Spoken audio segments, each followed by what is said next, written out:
Good day everyone. Today we are going to talk about the communication breakdown and the different communication barriers.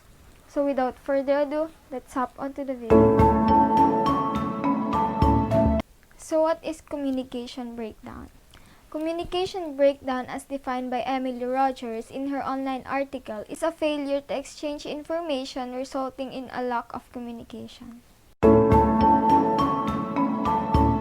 So next are the different communication barriers. Rogers presented key communication barriers that cause communication breakdown. The first one is lost in translation.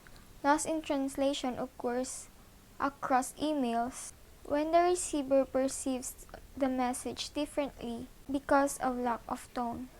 It could also be a misinterpretation of the message because of the presence of words that have double meanings.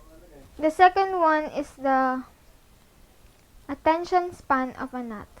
This one refers to a human attention span which accordingly can only listen for 8 seconds, meaning we have less time to remain engaged to what we have just listened to before switching off or start thinking of other things, thus missing important information. The third one is too much information. If there is no efficient communication flow, plus the problem of sharing information to wrong people, overload of information can result to chaos.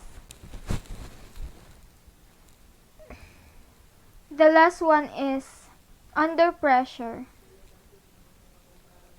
Under pressure is when you're when you have so many things to do that you fail to communicate to your family or friends, when you don't have the time to communicate to your family or with your family and friends, and you're just doing your assignments or tasks, this is one of those communication breakdown or communication barriers. But that's not all. There is also language barrier, psychological barrier, physiological barrier, attitudinal barrier, using generalizations and stereotypes, jumping to conclusions, dysfunctional feedback, and of course, lacking of confidence.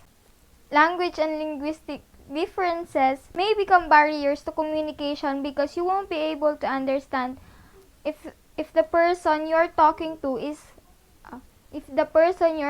have different language than yours. You won't be able to understand each other. Next is psychological barrier. The psychological condition of the receiver affects his or her message reception of the message. For example, someone who is stressed and anxious will not be as receptive to the message as the one who is not stressed. Next is the physiological barrier. This barrier may emanate from the receiver's physical, with a defective hearing, may not be able to grasp the entirety of the spoken words, especially with noisy surroundings. Next is physical barriers. It refers to the geographic location between the communicators. It's basically referring to the distance between the sender and the receiver.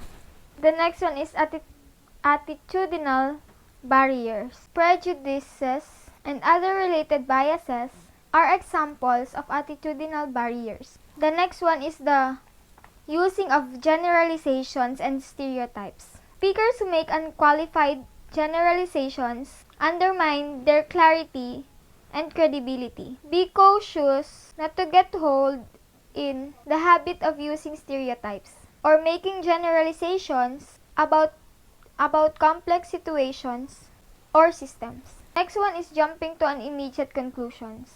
Confusing details with inferences is a common factor. Do not pretend that you know the story behind a specific event because that will not help you. Do not jump into conclusions. Next one is dysfunctional feedback. Ignoring or not responding to a suggestion or query quickly undermines effective communication. The last one is the lack of confidence. Lacking confidence can be a big barrier to communication. Being shy or having low self-worth can block your abilities to express your needs and your opinions. So that's it, guys, for the different communication barriers and the communication breakdown. I hope you learned something.